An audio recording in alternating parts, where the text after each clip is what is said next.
अजून एक प्रिंट ऋषीदादा माझ्याकडे आलेली नाही. ती प्रिंट अशी की आपल्या सगळ्यांना कदाचित कल्पना असेल, मी का हे सगळे सीडीआर तपासले जावे असं म्हणते. त्याचं कारण म्हणून एक घटना सांगते. अनु मलिक हे संगीतकार आहेत. संगीतकार अनु मलिक, मी खूप गंभीर काहीतरी, संगीतकार अनु मलिक यांच्यावर फिल्म इंडस्ट्रीतल्या 2 ते 3 बायकांनी अलिगेशन्स केले होते जेव्हा मी टू कॅम्पेन चालला होता. आणि या मी टू कॅम्पेनच्या अंतर्गत ज्या 3 बायकांनी त्यांचे काय हॅरेसमेंट असेल, जे काही गोष्टी असतील त्याच्या संबंधाने जे अलिगेशन्स केले होते, त्याची कंप्लेन ही चाकणकरांकडे आली होती.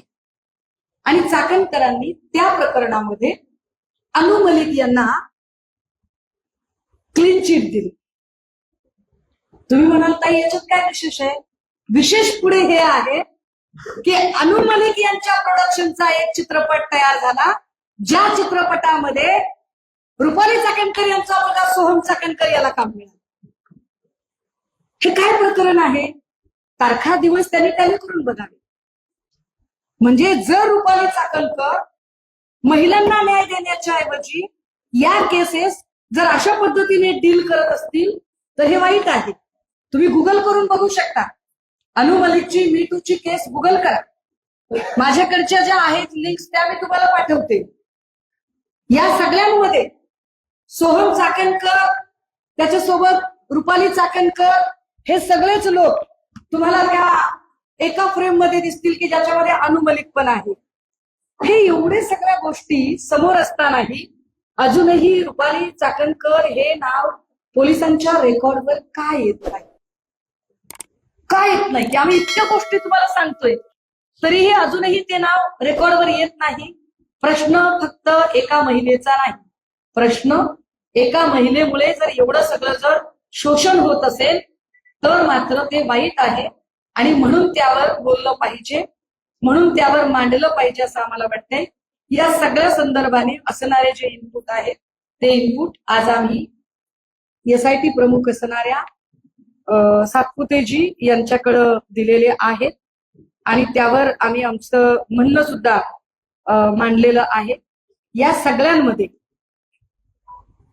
त्यांनी आम्हाला त्यांच्याही काही अडचणी सांगितल्या, ज्या अडचणी आम्ही समजू शकतो. कारण प्रश्न महिलांच्या प्रतिष्ठेचा आहे, त्यांच्या डिग्निटीचा आहे. त्यामुळे बऱ्याच गोष्टी करताना त्यांनाही ते जिकिरीचं होते. परंतु हे सगळं जरी खरं असलं तरी या गुन्ह्याची व्याप्ती ही फक्त महिला लैंगिक शोषण इतकी नाही. तर हा फोटो मिळालेला आहे, ज्याची कॉपी अनु मलिक दिसत आहे फोटोमध्ये. रुपाली चाकणकर बाजूला आहे, बाजूला त्यांचा मुलगा आहे. ही सगळी माणसं एका फ्रेम मध्ये आहे. हे फार विशेष आहे, हे गंभीर आहे की ज्या माणसावर मी टू कॅम्पेन अंतर्गत एवढे गंभीर अलिगेशन्स झालेले होते, आरोप झालेले होते, त्या माणसाला क्लीन चिट चाकणकर देतात आणि चाकणकरांचा मुलगा त्याच्या फिल्म मध्ये असतो. काल ज्या बाईंनी मातोश्रीवर शिंतोडे उडवायचा प्रयत्न केला, मी त्यांचंही संशोधन अशा पद्धतीने करेन, खूप खोलवर करेन. फक्त आम्हाला वाईट याचं वाटतं की या सगळ्यांमध्ये राजकारण न आणता त्या महिलांना न्याय मिळाला पाहिजे. तो न्याय मिळण्यासाठी आम्ही धडपड करत आहोत आणि तो न्याय देण्यासाठी म्हणून आमचा प्रयत्न असेल.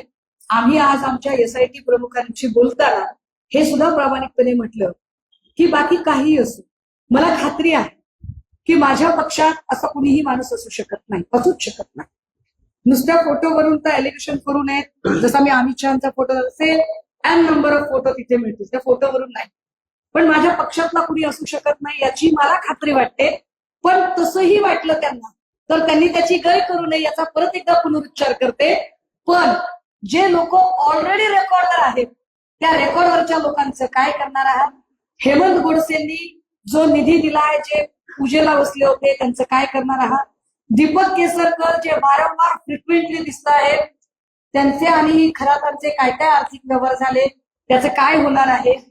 या सगळ्यांमध्ये एकनाथ शिंदे त्यांच्या पत्नीसह जे ईशानेश्वराची पूजा करताना दिसतात, त्याचं काय नेमकं अर्थ काढायचे? आम्ही फोटोंसकट बोलतोय ना, आम्ही पुराव्यांच्या सकट बोलतोय. तर याही सगळ्या गोष्टींचा आम्ही विनंती केली एसआयटी प्रमुखांना की या सगळ्यांमध्ये याचा आनंद आहे की तुम्हाला मुख्यमंत्र्यांनी फ्री हँड दिलेला आहे. पण तरी सुद्धा आम्हाला कुठे ना कुठे भीती वाटते. कारण फलटण प्रकरणामध्ये जे झालं, फलटणमध्ये अर्थात एसआयटी प्रमुख स्वतः त्या म्हणजे सातपुतेजीच होत्या आणि त्यांनी त्याच्यातल्या बऱ्याच गोष्टी की ताई त्याच्यातल्या सगळ्या आरोपींना अजूनही जामीन झालेला नाही. फलटण प्रकरणातल्या एकालाही जामीन झालेला नाही. कदाचित अंडर ट्रायलच ती पूर्ण केस त्यांची तशीच आत राहून चालेल, यावरही त्यांनी आश्वस्त केलं. ही चांगली गोष्ट आहे. लाईन ऑफ इन्व्हेस्टिगेशनचा भाग म्हणून अनेक गोष्टी कदाचित बोलता येणार नाहीत. पण या सगळ्यांच्या मध्ये आम्हाला जी सतत भीती वाटते की माननीय मुख्यमंत्र्यांकडून फक्त मित्रपक्षातल्या लोकांना चेकमेट करायचे.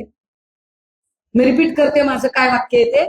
माननीय मुख्यमंत्र्यांनी मित्रपक्षातल्या लोकांना फक्त चेकमेट करायचे म्हणून प्रकरणाचा गवगवा करू नये. तर या प्रकरणातली जी माणसं आहेत ती माणसं त्यांची खरंच पाळंमुळं खणून काढावी